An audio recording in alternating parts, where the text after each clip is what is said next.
I'm Swati Khandelwal from ज्ञान विज्ञान channel और आज हम पढ़ेंगे क्लास 10th का chapter number 3 metals and non metals. तो सबसे पहले हम क्या देखेंगे कि मेटल्स कितने हम elements total 118 elements are non कितने 118 एलिमेंट्स आज डिस्कवर किए जा चुके हैं। Out of them more than 90 elements are metals. कितने out of them more than 90 elements are metal and 22 elements are non metals. ठीक है, एंड अ फ्यू मेटलर्स। मेटलर्स क्या होता है? जिनमें मेटल एंड नॉन मेटल दोनों की थोड़ी थोड़ी प्रॉपर्टीज होती है, वो मेटलर्स होते हैं। वो अभी आप आगे पढ़ेंगे। तो क्या हुआ, अब देखिए इनमें से कुछ एग्जांपल आप जानते होंगे कि मेटल्स के एग्जांपल्स क्या होते हैं। मेटल्स जैसे क्या होता है आप जानते हो, sodium, potassium, magnesium, aluminium, copper, ठीक है, कैल्शियम, ओके, और क्या क्या होता है और ईटीसी। ठीक है, नॉन मेटल्स को हम शो करेंगे एनएम से। ओके, नॉन मेटल्स के क्या क्या होता है? Oxygen, carbon, hydrogen, fluorine, chlorine, bromine, iodine, etc. These all are non-metals and sodium, potassium, magnesium are metals.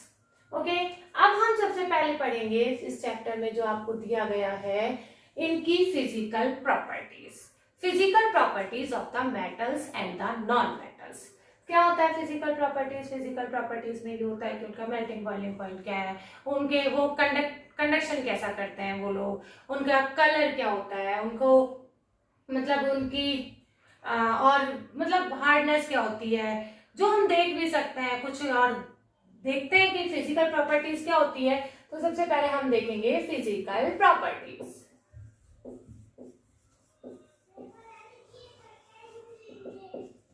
ठीक है, तो सबसे पहले हम देखते हैं फिजिकल प्रॉपर्टीज में पहला जो प्रॉपर्टी होती है लस्टर। पहली बार ही नाम सुना होगा कि लस्टर क्या होता है। ठीक है, लस्टर ये होता है कि कुछ मेटल्स जैसे इनकी शाइनी सरफेस होती है, शाइनी सरफेस को हम क्या कह रहे हैं? लस्टर। ठीक है, तो ये क्या होता है, जैसे आयरन होता है, कॉपर होता है, इनको यदि हम रब करें ना तो इनकी बहुत शाइनी सरफेस होती है, यानी in pure states metal have shiny surface. ठीक है, तो ये क्या होता है? ये मेटल्स आर लस्टर। ठीक है, मेटल्स आर लस्टर होते हैं। ठीक है, और नॉन मेटल्स की शाइनी सरफेस नहीं होती है, they don't have any shiny surface, so ये क्या होता है? Non lustre. नाम के आगे नॉन लगा हुआ है तो अधिकतर प्रॉपर्टीज में इनके नॉन ही आने वाला है, पर हर जगह एक्सेप्शंस जरूर होते हैं। एक्सेप्शंस क्या होते हैं? देखिए अब अपन ने क्या कहा कि लस्टर क्या होता है? शाइनी सरफेस होती है। अब नॉन मेटल यानी कार्बन क्या होता है? नॉन मेटल होता है। अभी आपको बताया था कार्बन के ही एलोट्रॉप्स आपने अभी पढ़े भी थे लास्ट चैप्टर, नहीं ये अभी आप आगे पढ़ेंगे कार्बन कंपाउंड्स में। तो क्या होगा उसमें? कार्बन के 2 एलोट्रॉप्स होते हैं। एलोट्रॉप्स क्या होता है कि उनका मॉलिक्यूलर फॉर्मूला सेम होता है और पर उनकी स्ट्रक्चर डिफरेंट होती है ना। तो these are called allotropes. Allotropes carbon के क्या होते हैं? ग्रेफाइट होता है और डायमंड होता है। ठीक है, अब आप जानते हो डायमंड तो बहुत शाइनी होता है, डायमंड तो शाइनी ही होता है। उसको सबसे पहले अपन कैसे देखते हैं कि नहीं डायमंड तो शाइनी ही होता है, तो यानी एक्सेप्शन इसका क्या होगा? लस्टर का नॉन मेटल्स में एक्सेप्शन डायमंड। ठीक है, एक्सेप्शन सबके याद रखने हैं आप लोगों को। इसका तो देखिए अलग से पहचान में आ जाएगा, डायमंड तो शाइनी होता ही होता है, जबकि remaining non metals are non lustre. ठीक है, अब सेकंड प्रॉपर्टी हम देखते हैं हार्डनेस। ठीक है, सेकंड प्रॉपर्टी हम क्या देखेंगे? हार्डनेस में क्या होता है कि मतलब इनको काटा जा सकता है। ये जनरली मेटल्स आर हार्ड होते हैं, पर ये कुछ एक्सेप्शन जैसे सोडियम एंड पोटेशियम। ठीक है, सोडियम एंड पोटेशियम क्या होता है, इनको नाइफ से हम काट सकते हैं। ये आप जनरली अभी अब जब केमिस्ट्री लैब में थोड़ा सा जाते भी होंगे और अभी जाएंगे भी आगे, तो आप सोडियम और पोटेशियम को तो देखेंगे ये आराम से चाकू से कट जाते हैं। ठीक है, तो इनके ये तो एक्सेप्शन हो गया। जबकि मेटल्स क्या होती है, हार्ड होती है, और सोडियम पोटेशियम को हम नाइफ से काट सकते हैं, इसीलिए ये एक्सेप्शन हो गए। अब नॉन मेटल्स क्या होते हैं, जनरली सॉफ्ट होते हैं। नॉन मेटल्स जनरली सॉफ्ट होते हैं। तो नॉन मेटल्स क्या होते हैं, जनरली सॉफ्ट होते हैं, पर एक्सेप्शंस आर देयर आल्सो। ठीक है, इनका एक्सेप्शन क्या होगा, इनका भी एक्सेप्शन क्या होगा, डायमंड होता है। आप जानते हैं डायमंड हार्ड होता है। ओके, इनका एक्सेप्शन क्या होता है, डायमंड होता है और ये टूट जाते हैं, मतलब ये ब्रिटल होता है। क्या होता है, नॉन मेटल ब्रिटल होते हैं, ये ऐसे चॉक की तरह होते हैं जो टूट जाते हैं। ठीक है, पर ये इनका एग्जाम्पल भी डायमंड हार्ड होता है, इसको अपन ऐसे मतलब तोड़ नहीं सकते, नहीं तोड़ सकते ना। Third point is malleability. अब मैलिएबिलिटी क्या होता है, तो देखिए सबसे पहले क्या होता है, malleability the ability of metals to beating into thin sheets.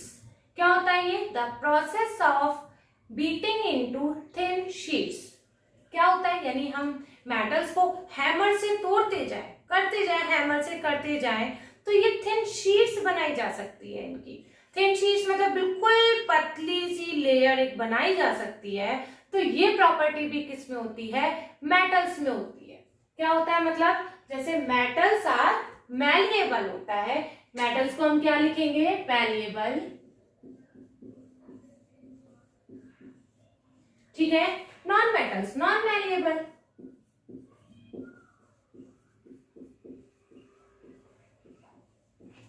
समझ में आया, मैलिएबिलिटी क्या होती है, the process of beating into thin sheets, यानी थिन शीट्स में उनको हम हैमर से थिन शीट्स में कन्वर्ट कर सके, वो मैलिएबिलिटी होती है। मेटल्स मैलिएबल होते हैं। सबसे ज्यादा देखिए शीट्स, आप एल्यूमिनियम फॉइल देखते हैं, जनरली अपन क्या देखते हैं, एल्यूमिनियम फॉइल। तो एल्यूमिनियम मेटल होता है, वो फॉइल उनकी पतली, बहुत पतली शीट्स होती है, तो वो क्या है, मैलिएबिलिटी उनकी प्रॉपर्टी है। और गोल्ड एंड सिल्वर ये मोस्ट मैलिएबल होते हैं। ठीक है, gold and silver most malleable होते हैं। ठीक है, और ये तो नॉन मैलिएबल होते ही है। The fourth property of the metals and non metals physical properties are ductility. अब डक्टिलिटी क्या होता है, ये भी नया वर्ड है। तो ductility the process of the metal to be drawn into thin wires. The process of the metal to be drawn into thin wires are called ductility. क्या हुआ इसका मतलब, यानी हम हैमर से तोड़ के, ठोक के, मतलब हैमर से जब अपन करते हैं उसको, तो इनको थिन वायर्स में बदला जा सके, वो प्रॉपर्टी को हम क्या कहते हैं, डक्टिलिटी। तो वही क्या होता है, मेटल्स तो डक्टाइल होते ही हैं, दीज आर डक्टाइल।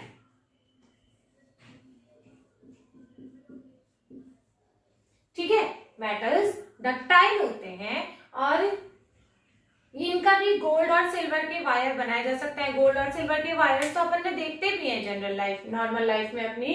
तो सबसे मोस्ट डक्टाइल क्या होता है, ऑफ कोर्स गोल्ड होता है। गोल्ड के 1 ग्राम गोल्ड से, सिर्फ 1 ग्राम गोल्ड से हम 2 किलोमीटर लंबा वायर बना सकते हैं। कितना लंबा, 2 किलोमीटर लंबा वायर बन सकता है 1 ग्राम गोल्ड से। तो यानी गोल्ड और सिल्वर डक्टाइल होते हैं, मतलब ऑल मेटल्स आर डक्टाइल, जबकि non metals are non ductile.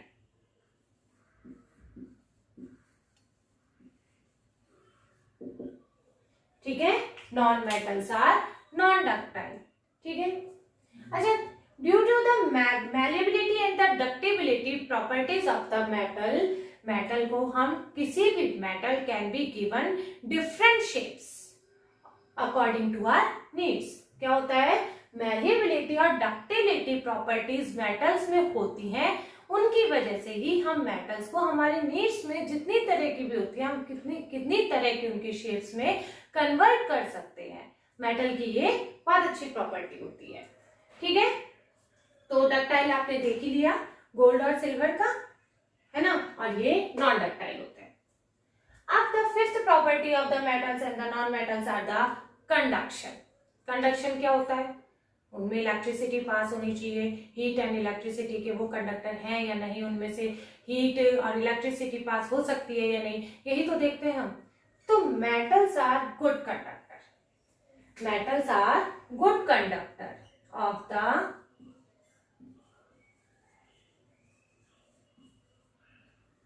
metals are good conductor of the heat and the electricity due to the presence of the free mobile electron।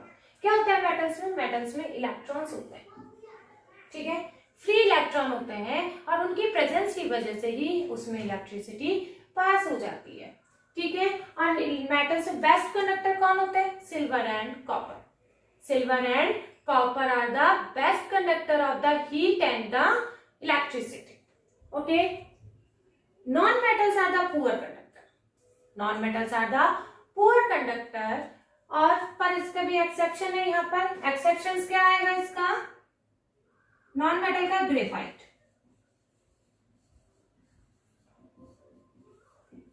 Graphite is the best conductor, graphite is the good conductor, best नहीं, good conductor of the heat and the electricity. Okay, तो हमने ये देखा कितनी properties हम देख चुके हैं, lustre, hardness, malleability, ductility, conduction. Now the sixth point is sonority. Sonority क्या होता है, sonority produces a special ringing sound on striking a hard surface. Metal produces a special ringing sound on striking a hard surface।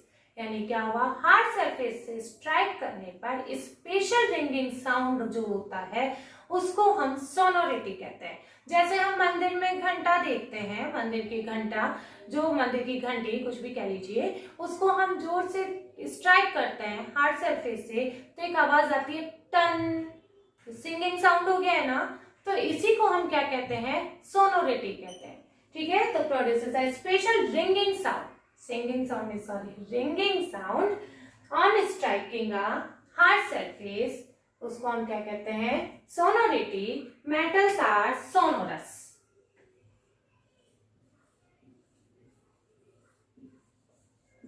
ठीक है, non metals are non sonorous, इनमें ऐसी कोई आवाज नहीं आती है।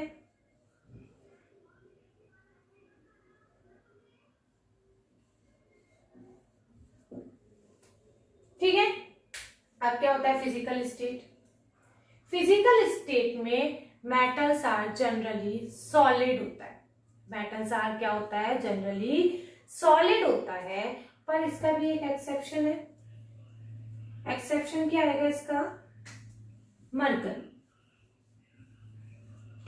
मरकरी क्या होता है, रूम टेम्परेचर पे लिक्विड होता है। आपके थर्मामीटर में, आप पहले पुराने टाइप के जो थर्मामीटर चलते थे, अब तो बहुत कम आते हैं, आजकल तो डिजिटल होते हैं, तो आप उसमें देखेंगे थर्मामीटर में मरकरी का वो होता है, वो लिक्विड स्टेट में होता है। तो ठीक है, तो वो समझ में आया कि वैसे तो मेटल्स क्या होते हैं, जनरली सॉलिड होते हैं। ओके, यहाँ लिख देती हूँ सॉलिड, पर एक्सेप्शन क्या होता है, mercury at the room temperature, mercury is the liquid होता है। और ये क्या होते हैं, non metals. Non metals generally solid और लिक्विड होते हैं, सॉरी सॉलिड और गैस स्टेट में होते हैं। नॉन मेटल्स जनरली सॉलिड और गैस स्टेट में होते हैं, पर यहां पर भी एक एक्सेप्शन है, ब्रोमीन। ये लिक्विड होता है, ये तो क्या होते हैं, सॉलिड और गैस होता है, पर इसका एक्सेप्शन है ब्रोमीन जो लिक्विड होता है, ठीक है। Next point is melting point and the boiling point. Metals have high melting point and high boiling point, ठीक है। Metals have high melting point and high boiling point, but the exception is here also gallium. Gallium इतना वो होता है कि इसको हम palm पे रखते हैं ना तो ये मेल्ट हो जाता है, यानी इसका कितना लो मेल्टिंग पॉइंट होगा, कैलियम को पाम पे रखेंगे तो ही मेल्ट हो जाता है ये, ठीक है। और ये लो Mp एंड Pp, ठीक है। तो low Mp and low Bp इसका होता है, ओके। तो these all are the physical properties of the metals and the non metals. ये कुछ एक पॉइंट्स है जो आपको कुछ ये नए भी है, इनकी डेफिनेशंस भी आपको याद करनी पड़ेंगी और एक्सेप्शंस आपको हर जगह आपको याद ही करने पड़ेंगे, ओके।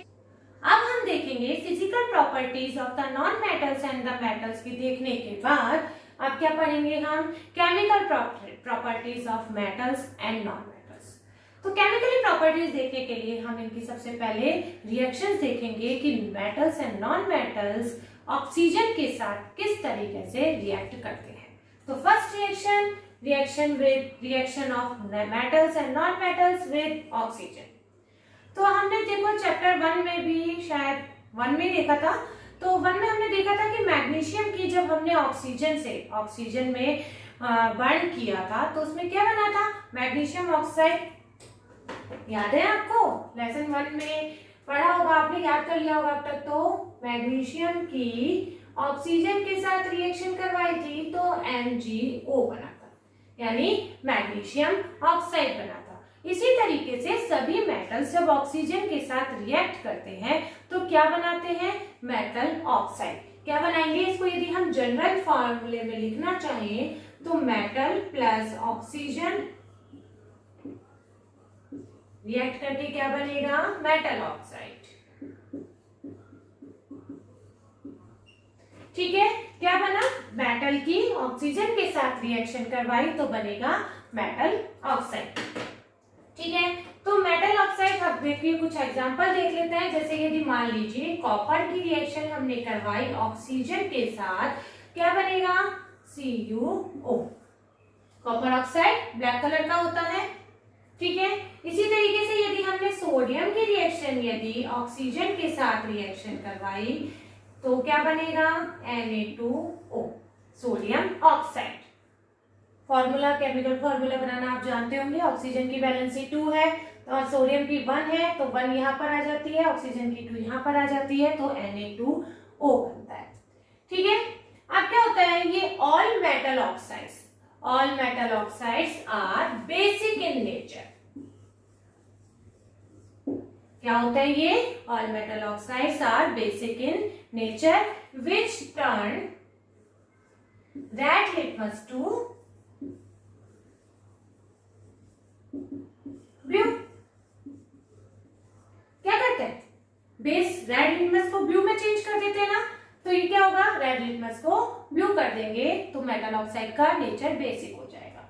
पर अब हम क्या देखते हैं, देखिए कुछ एग्जांपल और है कि ये डिलीट कर दिया। अब देखिए एल्यूमिनियम की यदि रिएक्शन हम करवाएंगे, एल्यूमिनियम का ले लेते हैं, aluminium plus oxygen Al2O3, aluminium oxide. Zinc की रिएक्शन यदि ऑक्सीजन के साथ करवाएंगे तो बनेगा zinc oxide. These both acids are behave as a amphoteric acid. What is the word? Amphoteric. Amphoteric acid means amphoteric oxide. Aluminium oxide and zinc oxide behave as a amphoteric oxide. क्या होता है अभी amphoteric oxide? Amphoteric oxide are those oxide which react acid as well as the basic to give salt and water.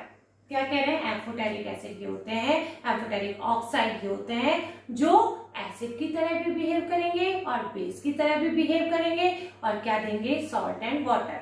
देखिए कुछ अब ये question आता है कि ये एल्यूमिनियम ऑक्साइड और जिंक ऑक्साइड एम्फोटेरिक ऑक्साइड की तरह कैसे बिहेव करते हैं, तो हम ये देख लेते हैं कि देखिए सबसे पहले क्या रिएक्शन होती है। इसको मैं डिलीट करती हूँ, इरेज करती हूँ, सॉरी, है ना। तो रिएक्शन क्या होती है, हम जानते हैं acid plus base is equal to वो गिव्स सॉल्ट प्लस वाटर, ठीक है। ये रिएक्शन होती है हमारी। अब क्या होगा, यदि हम एल्यूमिनियम ऑक्साइड देखिए हमें क्या प्रूव करना है, एम्फोटेरिक ऑक्साइड, यानी एक बार एल्यूमिनियम ऑक्साइड की हम रिएक्शन एसिड से करवा दें, HCl, क्या बनेगा, AlCl3 प्लस H2O बनेगा। ठीक है, क्या बना, ये सॉल्ट हो गया। एल्यूमिनियम ऑक्साइड की रिएक्शन हमने HCl के साथ करवाई तो AlCl3 एल्यूमिनियम क्लोराइड और वाटर बना। This is salt and this is water. ठीक है, तो ये तो मिल गया हमें एसिड और बेस की न्यूट्रलाइजेशन रिएक्शन जब हम करवाते हैं तो सॉल्ट और H2O बनता है, तो ये सॉल्ट और H2O बन गया। ठीक है, दिस इज एसिड। तो क्या होगा, ये एसिड, अब एसिड किससे रिएक्ट करेगा, जो सॉल्ट और वाटर देगा। ऑफ कोर्स एसिड बेस के साथ जब रिएक्शन करता है तो सॉल्ट और वाटर देता है। तो ये एल्यूमिनियम ऑक्साइड ने इस रिएक्शन में बेस की तरह बिहेव किया।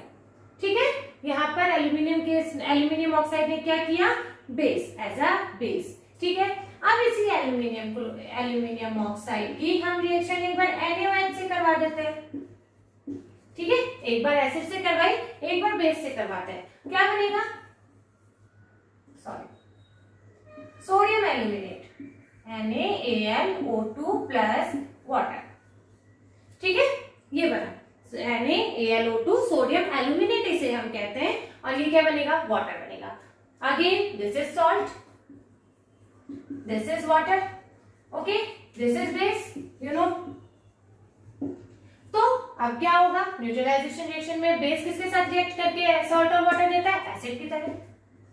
तो ये एल्यूमिनियम ऑक्साइड ने इस रिएक्शन में किसकी तरह बिहेव किया, एसिड की तरह बिहेव किया, तो यहाँ पर ये एसिड हो गया। ठीक है, तो अब समझ में आया, aluminium oxide behave react with acid as well as base to give salt and water, यानी एम्फोटेरिक ऑक्साइड्स क्या होते हैं, जो एसिड की तरह भी और बेस की तरह भी, दोनों की तरह बिहेव करते हैं, उन्हें हम क्या कहेंगे, एम्फोटेरिक एसिड। अच्छा, अब क्या होता है, all metal oxides are dissolved in water. All metal oxides are insoluble in water. All metal oxides are insoluble of water, but some oxides are dissolved in water to give alkali. देखिए क्या होता है, जैसे ये हुआ Na2O कि water में dissolve किया, तो ये क्या देंगे, NaOH। क्या देंगे ये, NaOH, यानी सोडियम ऑक्साइड वाटर में डिसॉल्व होता है, और ये आप जानते हो ये एल्केलाई होता है। एल्केलाई क्या होता है, bases, those are dissolve in water are called alkali. तो ये एल्केलाई जो होता है ये वाटर में, ये सोडियम ऑक्साइड जैसे वाटर में डिसॉल्व होता है, जबकि generally all metal oxide are insoluble in water. ठीक है, ऐसे पोटेशियम का ऑक्साइड हम देख लेते हैं, वाटर में डिसॉल्व करने पर ये भी बनेगा KOH, this is also alkali. Okay, अब क्या हम देखते हैं कि ठीक है, साइंटिस्ट ने ऑक्सीजन से रिएक्शन करवा ली मेटल्स की, और मेटल्स ने, जब हमने सोडियम एंड पोटेशियम की रिएक्शन करवाई, क्या देखा कि मतलब उन्होंने देखा कि all metals don't react with oxygen at the same rate. All metals don't react with oxygen at the same rate, यानी सेम रेट से नहीं करते हैं ये सब ऑक्सीजन के साथ रिएक्शन। जैसे sodium and potassium is highly reactive, और वो ऑक्सीजन से यदि रिएक्शन करते हैं तो वो रिएक्शन काफी विग्रस होती है। ठीक है, यानी हम उसको यदि खुले में छोड़ देंगे वाटर, ये सोडियम एंड पोटेशियम को, तो वो आग लग सकती है, एक्सीडेंट हो सकता है। तो इसी एक्सीडेंट से बचने के लिए हम सोडियम एंड पोटेशियम को, किसको, सोडियम एंड पोटेशियम को हम हमेशा केरोसिन में रखते हैं। ठीक है, इनको हम हवा में खुला नहीं छोड़ते हैं। क्यों नहीं छोड़ते हैं, क्योंकि sodium and potassium react with oxygen is very vigorous. Okay, reaction is very vigorous, so ये फायर कैच कर सकते हैं, तो हमारा एक्सीडेंट हो सकता है। ठीक है, जल सकते हैं, ठीक है, जल जाएंगे हम, तो इसलिए हम इसको क्या करेंगे, हमेशा केरोसिन में रखेंगे। अब क्या होता है कि देखिए ऑक्सीजन के साथ सोडियम और पोटेशियम का तो हमें पता चल गया कि सोडियम और पोटेशियम बहुत ज्यादा रिएक्टिव होते हैं ऑक्सीजन के लिए। ठीक है, पर हमें मैग्नीशियम भी बनाता है, पर इतना रिएक्टिव नहीं होता है ऑक्सीजन की साइड। पर हमें जिंक के लिए, आयरन हुआ, कॉपर हुआ, इनकी रिएक्टिविटी के बारे में हमें ऑक्सीजन से रिएक्शन करने पे कुछ नहीं पता चलता है। कि ये किस रेट पे रिएक्ट कर रहे हैं, ये रिएक्ट कर रहे हैं या नहीं कर रहे हैं, इनकी रिएक्टिविटी के बारे में हमें इस ऑक्सीजन के साथ रिएक्शन करने पर नहीं पता चलता है। फिर साइंटिस्ट और एक्सपेरिमेंट करेंगे कि नहीं इनकी रिएक्टिविटी तो पता चले, ये तो पता चल गया सोडियम और पोटेशियम हाईली रिएक्टिव होता है, तो यानी कुछ लेस रिएक्टिव भी होते होंगे, कुछ रिएक्टिव भी नहीं होते होंगे, तो इसके लिए भी उन्होंने फिर आगे एक्सपेरिमेंट्स कंटिन्यू रखे, तो वो भी हम आगे देखेंगे। अब सबसे पहले देखते हैं, हमने ऑक्सीजन की रिएक्शन देख ली मेटल्स के साथ, अब हम रिएक्शन देखेंगे नॉन मेटल्स की ऑक्सीजन के साथ। क्या देखेंगे अब हम नॉन मेटल्स की रिएक्शन, नॉन मेटल्स कैसे रिएक्ट करेंगे, तो देखिए कार्बन की ऑक्सीजन के साथ रिएक्शन करवाई, क्या बनता है CO2। कार्बन की ऑक्सीजन के साथ रिएक्शन करवाएंगे तो क्या बनेगा CO2। नाइट्रोजन की आप रिएक्शन करवाओगे तो क्या बनेगा NO2। ओके, हाइड्रोजन की रिएक्शन आप ऑक्सीजन के साथ करवाओगे तो क्या बनेगा वाटर। सल्फर की रिएक्शन आप ऑक्सीजन के साथ करवाओगे तो क्या बनेगा sulphur dioxide. Okay, these two oxides are acidic in nature. Okay, these two oxides are acidic in nature. Water is neutral, you know. ठीक है ना, ये this is neutral. Okay, देखा आपने, तो नॉन मेटल के ऑक्सीजन के साथ रिएक्शन करवाई, ऑक्साइड बन गए सारे नॉन मेटल्स के साथ। ठीक है, तो फिर अब हम नेक्स्ट प्रॉपर्टी देखेंगे मेटल्स एंड नॉन मेटल्स की रिएक्शन विद द वाटर। देखिए अब ये रिएक्शन देखने के लिए उससे पहले हमें क्या पता होना चाहिए, एक रिएक्टिविटी सीरीज होनी चाहिए जिससे हमें पता लग जाएगा कि कौन से मेटल किस रेट पे वाटर से रिएक्शन करते हैं। तो मैं सबसे पहले एक वो बताती हूँ आपको रिएक्टिविटी सीरीज। रिएक्टिविटी सीरीज क्या होती है, देखिए उसमें आपको ये मेटल्स याद करना है। कटरीना ने कार मांगी, ऑल्टो जैन फरारी, फिर भी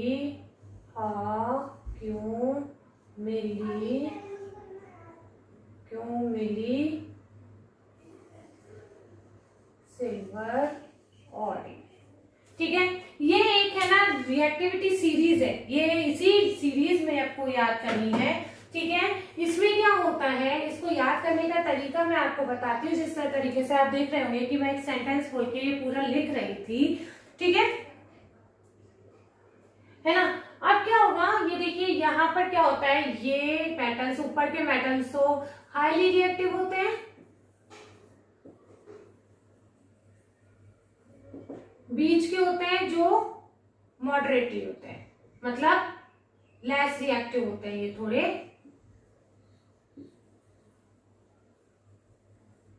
और इनकी रिएक्टिविटी बहुत ही कम होती है, यानी ऊपर से लेकर नीचे जाने पर रिएक्टिविटी बहुत कम होती जाती है। अब हम इसको याद कैसे करेंगे, सबसे पहले हमें ये देखना है ना।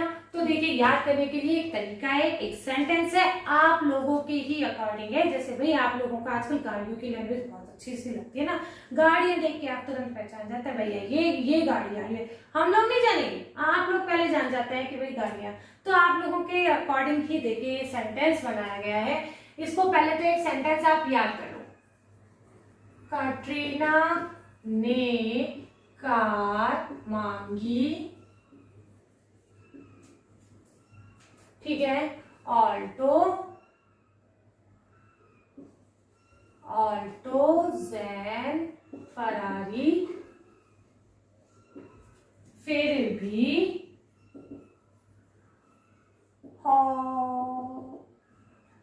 क्यों मिली सिल्वर ऑडी।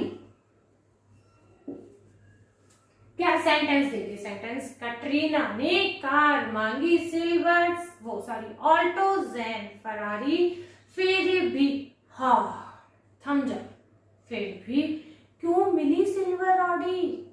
तो भगवान ने कहा भैया ऑल्टो जैन तेरे स्टेटस की नहीं है, फरारी मैं नहीं दे पाया, ठीक है थोड़ा सा कंपनसेट कर लेता है, मैं बीच की कार दे देता हूँ, अपने ऑडी ले ले, वो भी तू सिल्वर कलर की ले ले, पर तू खुश रह, ठीक है।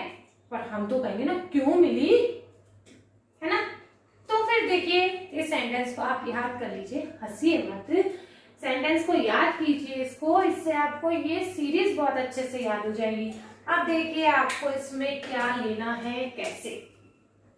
कटरीना, कटरीना का हमने लिया के, कटरीना ने का हमने एज इट इज सोडियम ले लिया है, कार का हमने लिया है कार, मांगी का हमने लिया है Mg, ऑल्टो का हमने लिया है Al, Zn का हमने लिया है Zn, फरारी का हमने लिया है Fe, फिर भी का हमने लिया है Pb। को भैया ऐसे लिख लो। क्यू को आप ऐसे लिखना, क्यों, ठीक है, तो क्यू ले लिया। मिली, मिली होता है यहाँ मरकरी, ठीक है, मिली क्या होता है यहाँ पे, मरकरी है, ठीक है, थोड़ा सा इसको याद कर लेना। तो मिली is mercury, sorry mercury. Silver होती है चांदी, Ag, एंड ऑडी की ले ली हमने Aq, ठीक है, समझ में आया। ये कटरीना ने कार मांगी से ऑल्टो जैन फरारी, फिर भी क्यों मिली सिल्वर ऑडी, ठीक है। ये रिएक्टिविटी सीरीज आप याद कर लीजिए, कुछ भी नहीं है, एक सेंटेंस में याद हो जाएगी।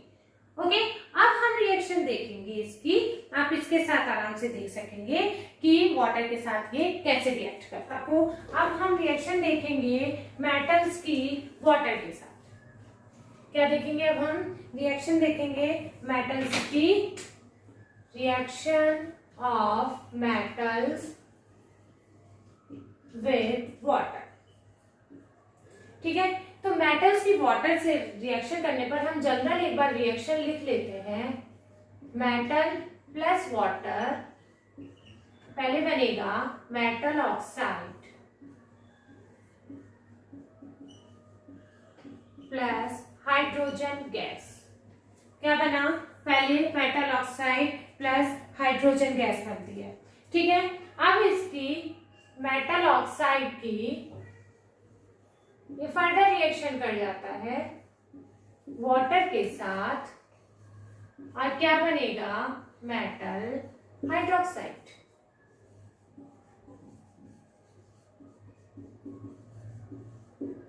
ठीक है। मेटल ने वाटर के साथ रिएक्शन करके क्या बनाया, metal oxide and hydrogen gas, ठीक है। अब ये मेटल ऑक्साइड वाटर के साथ जब रिएक्शन करेगा वापस से, तो क्या बनेगा, मेटल हाइड्रोक्साइड, ठीक है। अब हम रिएक्शन देखते हैं इसकी। अब ये रिएक्शन देखने के लिए हमें यहाँ पर आना होगा।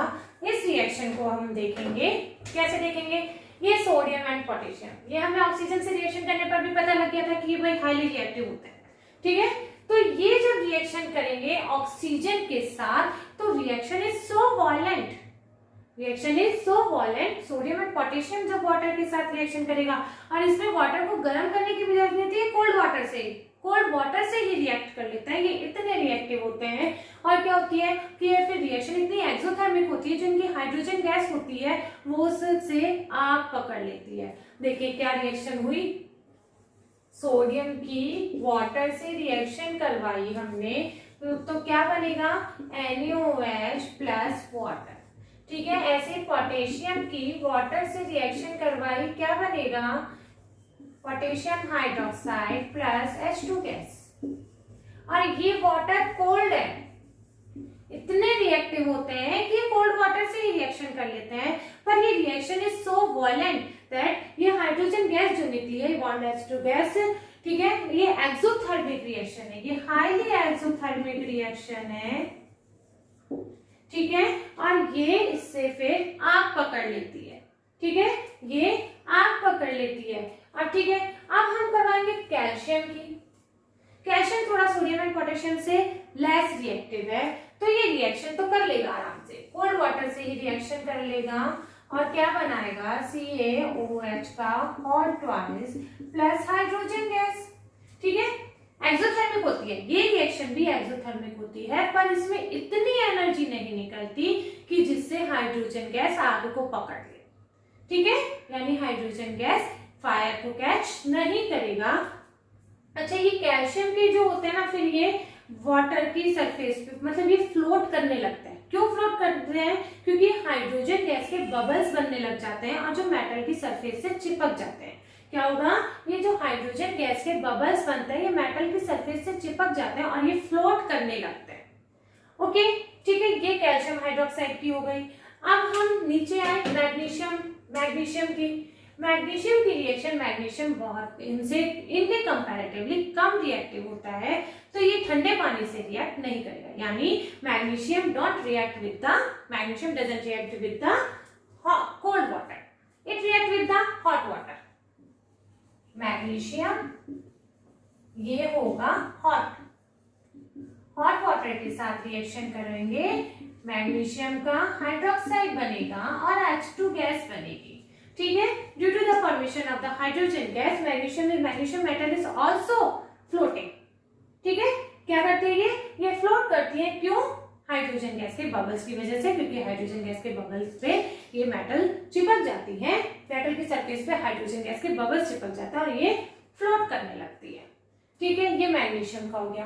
अब हमें इन तीन का देखना। देखिए समझ में आ रहा है ना, ये ठंडे पानी से रिएक्शन कर गए, ये ठंडे पानी से रिएक्शन करी, पर रिएक्शन इज लेस वायलेंट, जिससे कि हाइड्रोजन आग नहीं पकड़ता है, और फिर मैग्नीशियम ने गर्म पानी से रिएक्शन किया, हॉट वाटर से रिएक्शन किया। अब हम आते हैं एल्यूमिनियम, जिंक एंड आयरन। ठीक है, अब इस पर आते हैं हम।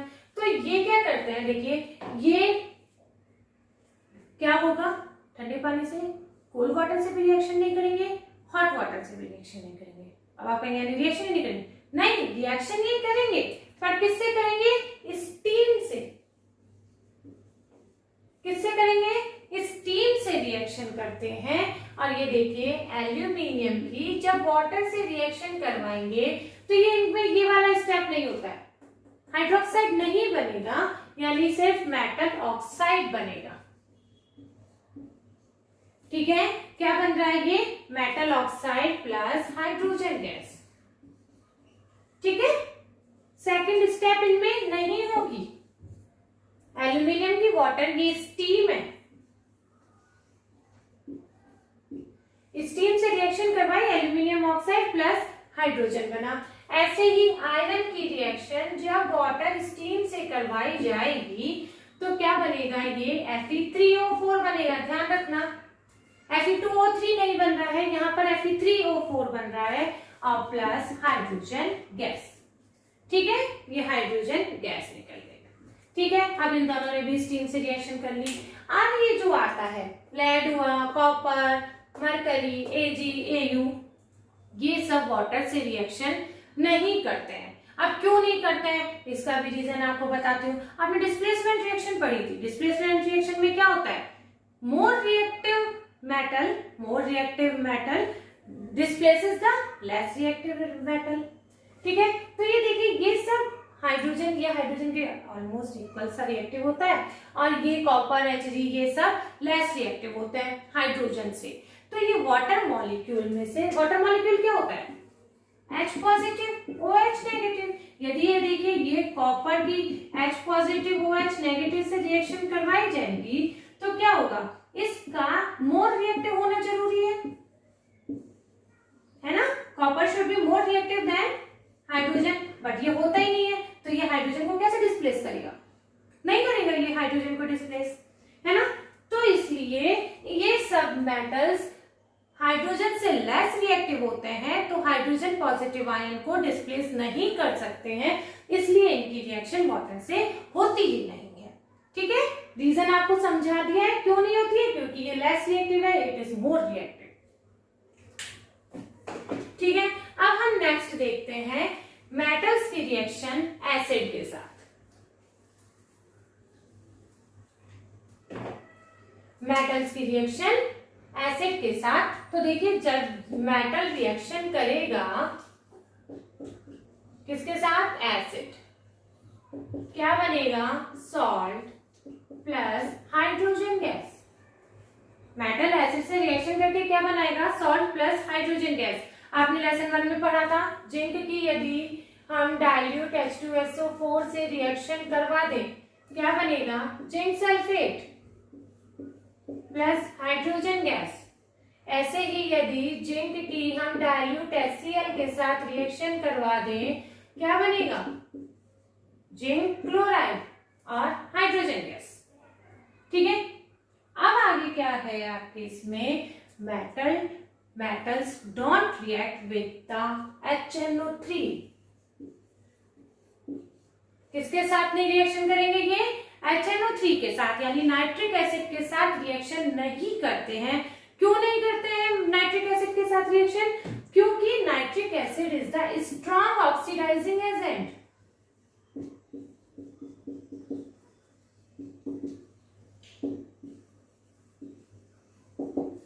स्ट्रॉन्ग ऑक्सीडाइजिंग एजेंट होता है, तो ये क्या होता है, जो ये हाइड्रोजन होती है इसको ये वाटर में ऑक्सीडाइज कर देता है और खुद रेड्यूस हो जाता है नाइट्रोजन के ऑक्साइड्स में। ठीक है, क्या होता है, ये HNO3 रेड्यूस कर देता है, वो सॉरी हाइड्रोजन को ऑक्सीडाइज करके वाटर में बदल देता है और खुद हो जाता है नाइट्रोजन के ऑक्साइड्स में रेड्यूस हो जाता है। ठीक है, इसलिए ये HNO3 के साथ रिएक्शन नहीं करते हैं, पर Mn एंड Mg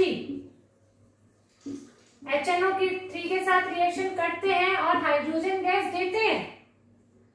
ठीक है, क्या होता है ये, मैंगनीज और मैग्नीशियम HNO3 के साथ रिएक्शन करके हाइड्रोजन गैस देते हैं।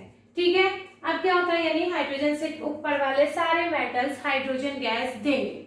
ओके, जब एसिड्स के साथ रिएक्शन करेंगे तो metal above the hydrogen gas evolve the hydrogen gas. Okay, अब आता है हम इसकी रिएक्शन करवाएंगे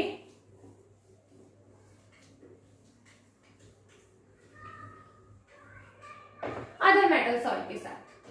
क्या होगी, मेटल्स की दूसरे मेटल के सॉल्ट के साथ। तो देखिए ये रिएक्शंस भी हमने देखी हुई है, कैसे देखी हुई है अब आपको बताती हूँ मैं। देखिए ये हमने, ये देखिए ये आप ये याद, ये देखिए यहां से ले लिया हमने जिंक, आयरन, कॉपर। ठीक है, आप रिएक्शन करवाइए जिंक की FeSO4 फेरस सल्फेट के साथ रिएक्शन करवाएंगे, क्या बनेगा, जिंक सल्फेट प्लस आयरन। याद है, zinc should be more reactive than the iron, तभी डिस्प्लेसमेंट हो पाएगा, तो इसको डिस्प्लेसमेंट रिएक्शन कहते हैं। तो जिंक हम जानते हैं more reactive than iron and than copper. Okay, तो ये बन गया जिंक सल्फेट। ऐसे ही आयरन की रिएक्शन कॉपर सल्फेट के साथ रिएक्शन करवाएंगे, iron is more reactive than the copper, so it displaces the copper ion from the copper sulfate ion and it forms ferrous sulfate. Okay? पर अब यदि आप ये चाहो, ये रिएक्शन आपने पढ़ी है, आयरन नेल्स को कॉपर सल्फेट में हम ले लेते हैं तो वो कॉपर सल्फेट का ब्लू कलर का जो कलर होता है वो फेड हो जाता है, आयरन नेल ब्राउन हो जाती है। रिएक्शन सब पढ़ी हुई है आपने, डिस्प्लेसमेंट रिएक्शन है ये। पर यदि अब आप ये कहोगे कॉपर की फेरस सल्फेट के साथ रिएक्शन करवाएंगे तो is it possible? No, because copper is the less reactive than the iron. Okay? तो ये रिएक्शन नहीं होगी। ओके, तो ये पढ़ लिया अब हमने डिस्प्लेसमेंट रिएक्शन, यानी मेटल की अदर मेटल सॉल्ट के साथ रिएक्शन। अच्छा, अब हमने, आप कहेंगे हमने तो सारी मेटल्स के साथ ही रिएक्शन देख ली है, नॉन मेटल्स की तो रिएक्शन ही नहीं देखी है। तो भाई नॉन मेटल्स का ऐसा है, ना तो वो एसिड के साथ रिएक्शन करते हैं, ना ही वो वाटर के साथ रिएक्शन करते हैं। क्यों? क्योंकि नॉन मेटल्स होते हैं इलेक्ट्रॉन एक्सेप्टर्स, और यदि उनको रिएक्शन करनी होगी तो उनको इलेक्ट्रॉन देने होंगे डिस्प्लेस करने के लिए H को, है ना, वाटर में से H पॉजिटिव को, और क्या पढ़ा हमने, एसिड में से H पॉजिटिव को, इनको डिस्प्लेस करने के लिए उनको इलेक्ट्रॉन देने होंगे। जबकि क्या होता है, non metals are electron acceptors, so they don't react with the acid and water. Okay, अब हम रिएक्शन देखेंगे मेटल की नॉन मेटल के साथ। तो देखिए क्या होता है, जब when metal react with non-metal,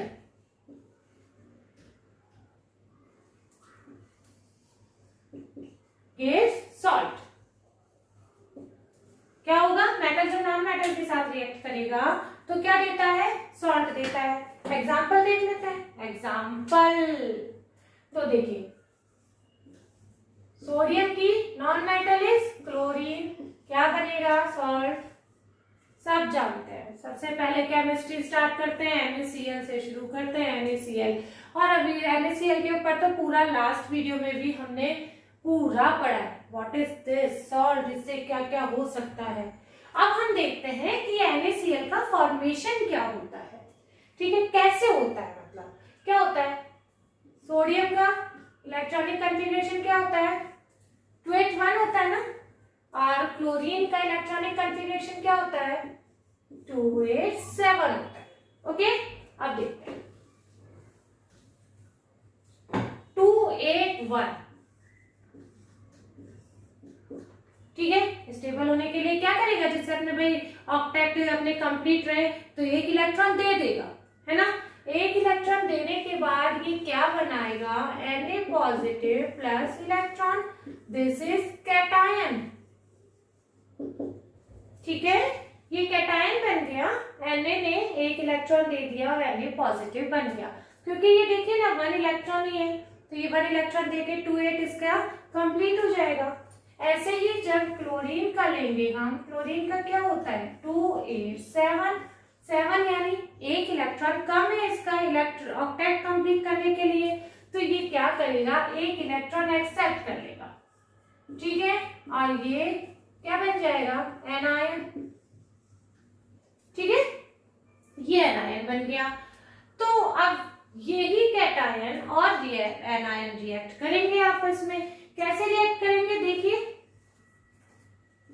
Na को एक इलेक्ट्रॉन है जो आउटर मोस्ट शेल के इलेक्ट्रॉन है, उनसे हम ऐसे रिप्रेजेंट करेंगे, ऐसे तो ये सोडियम का हो गया, और ऐसे ये 7 इलेक्ट्रॉन दिखाएंगे, हम शो कर देंगे यहाँ 7 इलेक्ट्रॉन, ठीक है।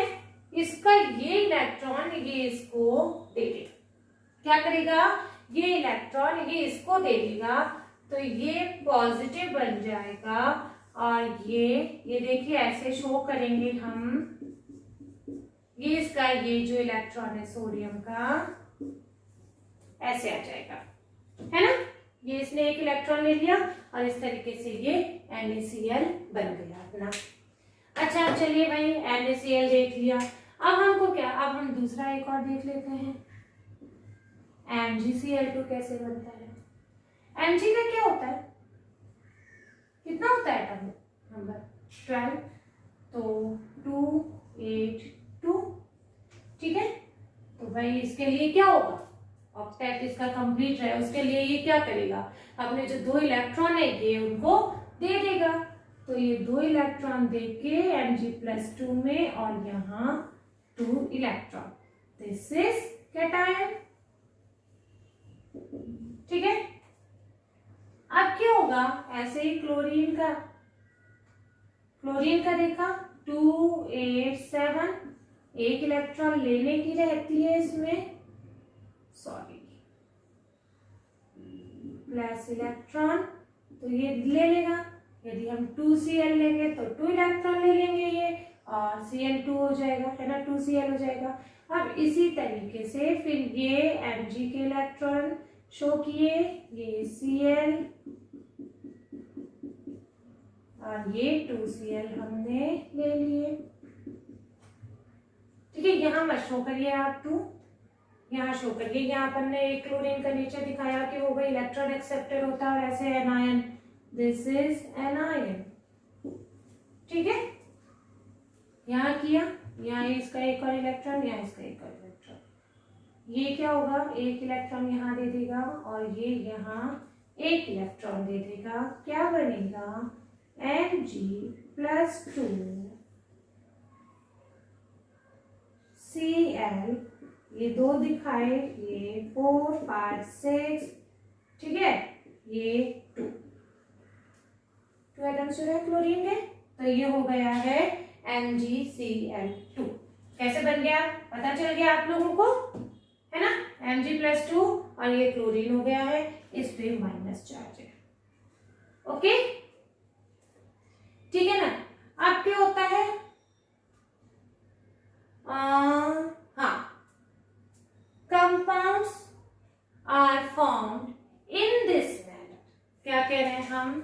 compound are formed in this manner by the transfer of the electron are called ionic compound.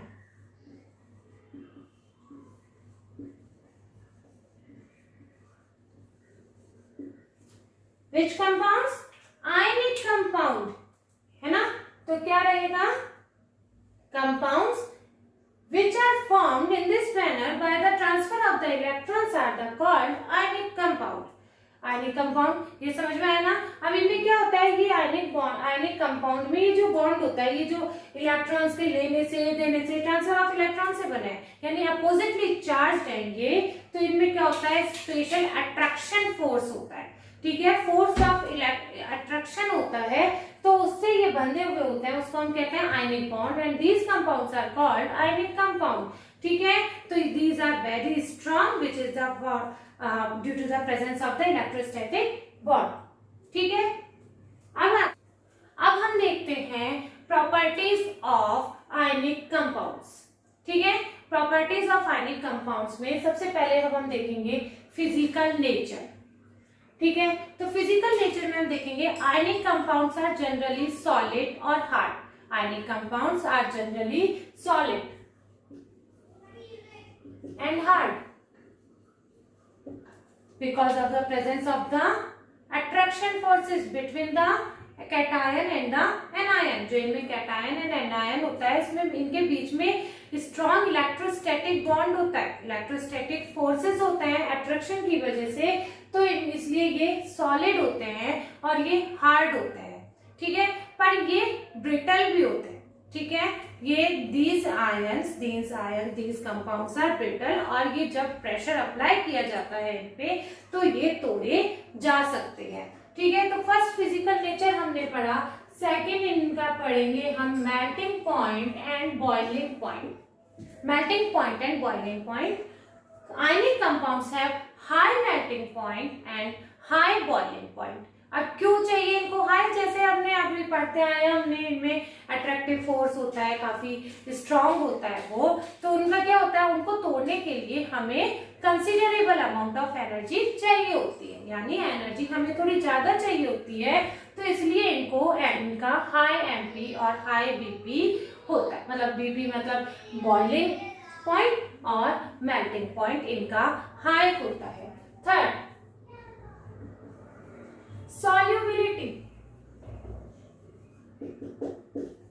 solubility। Ionic compounds are generally soluble in water। Ionic compounds are generally soluble in water and insoluble in kerosene, petrol, ठीक है। Water में soluble होते हैं और kerosene and petrol में ये insoluble होते हैं, ठीक है। And the last point of this lesson, क्योंकि अब आपके 2021 के अकॉर्डिंग जो सिलेबस हो गया उसमें मेटलर्जी तो पूरी हटाई दी गई है, ठीक है। तो लास्ट होता है कंडक्शन।